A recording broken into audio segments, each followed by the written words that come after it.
Mga katrops, welcome back ulit sa aking channel, Sports PH. At ngayon nga ay pag-uusapan natin ang balitang nagka-injury nga po si Jared Vanderbilt kakabantay kay Stephen Curry at ang kalalabas pa lang na balitang 14 trade ni Damian Lillard. Pag-uusapan na rin nga natin dito sa ating panibagong video ang balitang humanga nga po si LeBron James sa bagong superstar ngayon ng Los Angeles Lakers.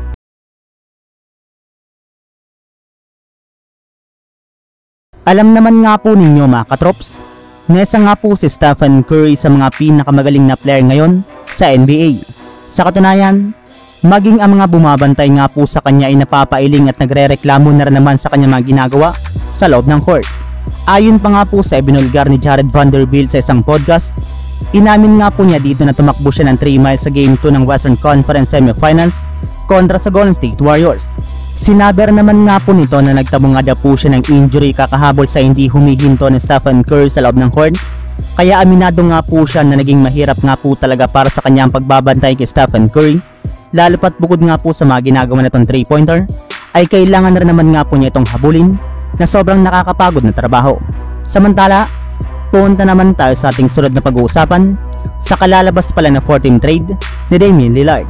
Dahil nga po hindi pa rin naman isa sa katuparan ng trade ni Damian Lillard hanggang ngayon, ay tinulungan na nga po sila dito ng ating mga NBA expert at analyst sa pamamagitan ng paglabas ng isang win-win trade situation para sa kanya at sa kanyang kupunan na Portland Trail Blazers. At ito nga po ay sa pamamagitan ng isang 14 trade na kinabibilangan ng Blazers, Miami Heat, Phoenix Suns at Indiana Pacers. Bali dito nga po ay makukuha ng Miami Heat sina Damian Lillard at Buddy Hield mula sa Indiana Pacers na makakatanggap ng dalawang player na sina Ish Wright at Tyler Hero.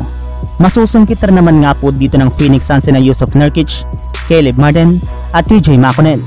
Habang ang Portland Trail Blazers rin naman nga po ay makakakuha ng mga players na sina DeAndre Ayton, Kyle Lowry, Nikola Jovic at 3 future first round pick.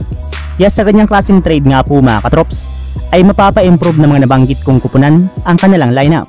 Pero syempre bago pa man nga po ito mangyari, ay kailangan muna nga po silang mag-usap-usap at magkasundo sa nasabing napakalaking trade na ito ngayong off-season. Habang dumako naman tayo sa ating sunod na pag-uusapan, sa balitang humanga nga po si LeBron James sa bagong superstar ng Los Angeles Lakers. Katulad nga po ng naibalita ko noong nakarang araw mga katrops, kahit man nga po hindi pa nagsisimula ang training camp ay nagsama-sama na nga po mag-practice sa mga players ng Lakers sa loob ng kanilang pasilidad. Sa katunayan, marami nga po dito ang nakakita ng mga fans at insider.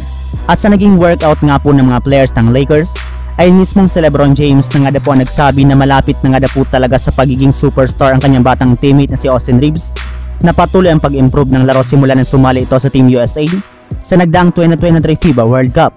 Mas naging solid na rin naman nga po ang shooting nito sa 3-point line kumpara last season, kaya sigurado nga po na mas malaki pa ang magagawa nito sa mga magiging laro ng Los Angeles Lakers. So yun lang mga katrops, ang handog kong story ngayong araw. Sana nag-enjoy kayo, please like and subscribe my YouTube channel, Sports React PH, para sa iba pang story at update patungkol sa NBA. Kita-kits muli sa ating susunod na video.